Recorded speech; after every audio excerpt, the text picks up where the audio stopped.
এবং মদিনার পরে তৃতীয় সবচেয়ে গুরুত্বপূর্ণ এবং পবিত্রতম ভূখণ্ড হলো সিরিয়া। কারণ রাসূল করিম সাল্লাল্লাহু আলাইহি সাল্লামের বহু তাৎপর্যপূর্ণ ভবিষ্যৎবাণী রয়েছে সিরিয়াকে কেন্দ্র করে। আজকের সিরিয়ার প্রাচীন এবং ঐতিহাসিক নাম ছিল শাম।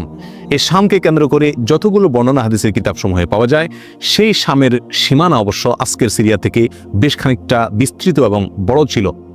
সিরিয়া, জর্ডান, ফিলিস্তিন এবং লেবানন এই দেশগুলো মিলে ছিল তখনকার শাম। অবশ্য তখনকার শামের সবচেয়ে প্রধান এবং বড় অংশ যেহেতু আজকের সিরিয়ায়, সেই জন্য সিরিয়াকেই সাধারণত শাম বলা হয়।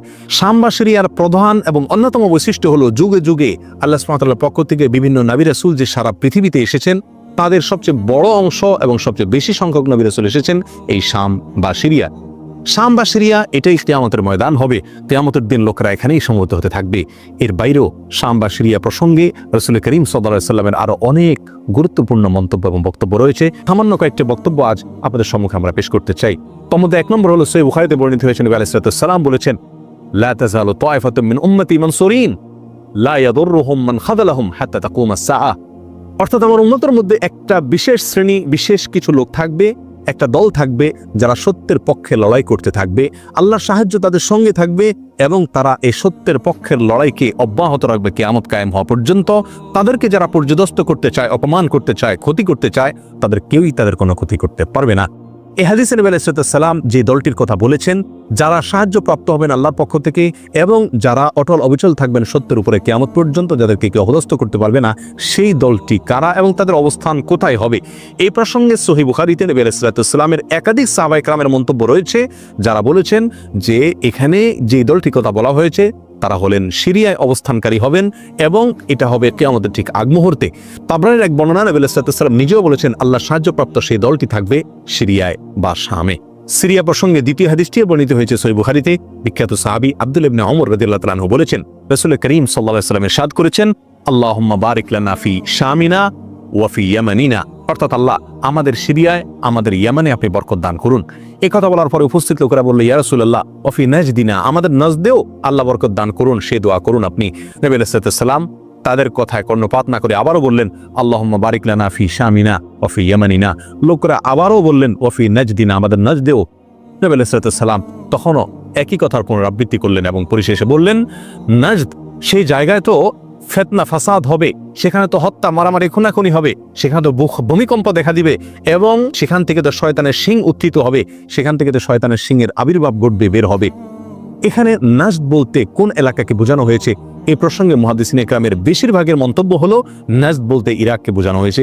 নাজদ বলা হয় উঁচু অঞ্চলকে, আরবের বিভিন্ন অঞ্চলকে নাজদ বলা হয়। হেজাজ এটাকেও নাজদ বলা হয়, যেটা সৌদি আরবের ভিতরে, আর ইরাককেও নাজদ বলা হয়। সহিহ বুখারীর বিশ্ববিখ্যাত ব্যাখ্যাতা আল্লামা কিরমানী রাহিমাহুল্লাহ এবং আল্লামা খাত্তাবী রাহিমাহুল্লাহ এবং আল্লামা ইবনে আব্দুল বার রাহিমাহুল্লাহ সহ অনেক বড় বড় মুহাদ্দিসিনে কেরাম এবং হাদিসবিদগণ মন্তব্য করেছেন যে হাদিসের শেষ অংশে নবী আলাইহিস সালাম যে নাজদ প্রসঙ্গে মন্তব্য করেছেন, সেখানে নাজদ বলতে ইরাককে বোঝানো হয়েছে।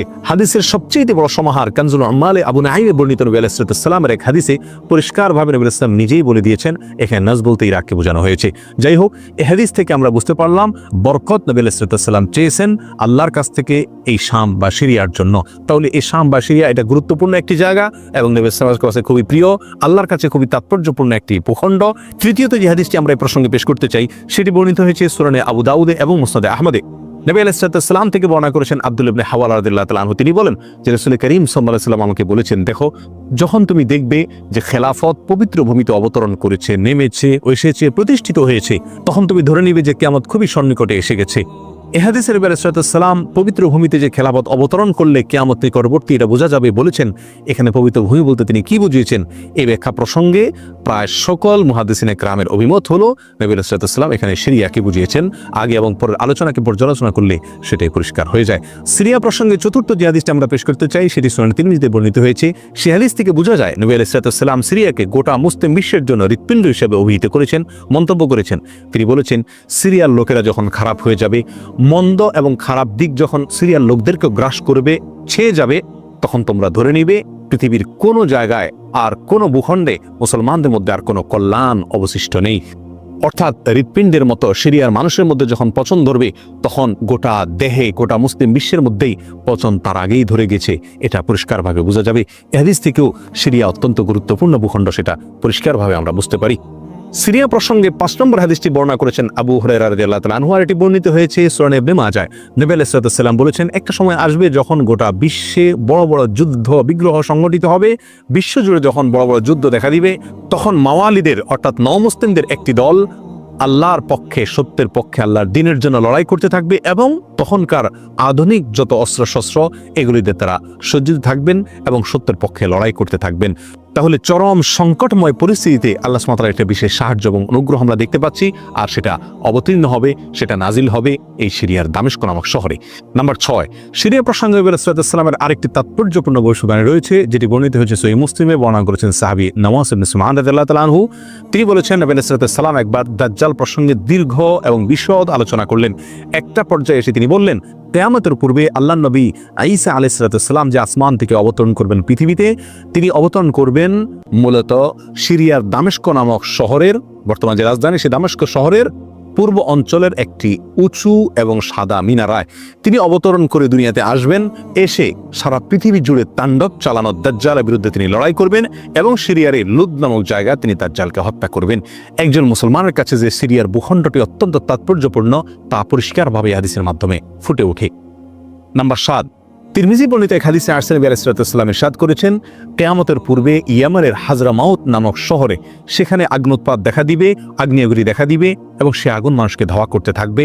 সেই পরিস্থিতি আসলে কিয়ামতের ঠিক পূর্ব মুহূর্তে আমরা কি করব, এই প্রসঙ্গে সাহাবা ইকরাম নবী আলাইহিস সালামের কাছে দিক নির্দেশনা চাইলে তিনি বললেন, আলাইকুম বিশাম, তোমরা শাম বা সিরিয়ায় গিয়ে আশ্রয় নিবে। অন্য এক হাদিসে নবী আলাইহিস সালাম বলেছেন, একটা সময় আসবে যখন 3টা জায়গায় একসঙ্গে যুদ্ধ চলবে, সিরিয়ায় এবং ইয়েমেনে এবং ইরাকে।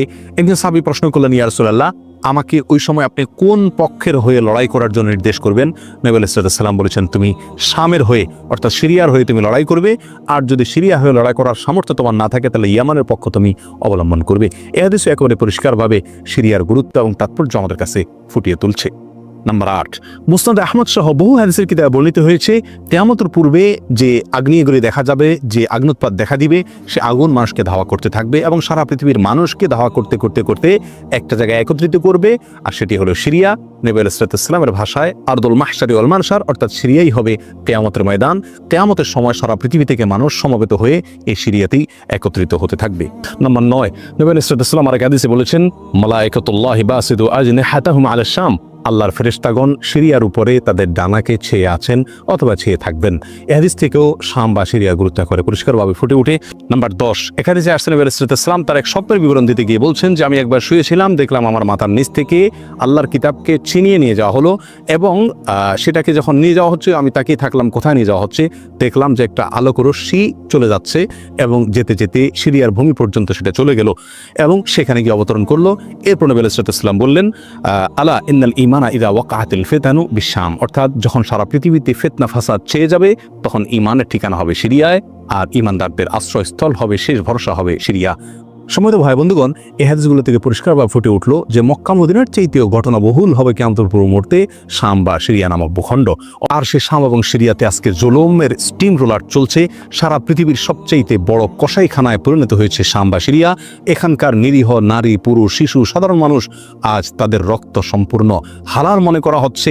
ত্রিমুখী বা চতুর্মুখী লড়াইয়ে আজ সেখানকার মানুষ বলির পাঁঠা হয়ে গেছে। সারা পৃথিবীর সবচেয়ে বড় কসাইখানায় পরিণত হয়েছে। সেখানকার নারী, পুরুষ, সাধারণ মানুষ সকলের আর্তনাদে আকাশ বাতাস ভারী হয়ে উঠছে। জালেম অত্যাচারীদের জুলুমে সেখানে রক্তের গঙ্গা, রক্তের বন্যা আজকে বয়ে চলেছে। আল্লাহ সুবহানাহু ওয়া তাআলা আমাদেরকে ক্ষমা করুন।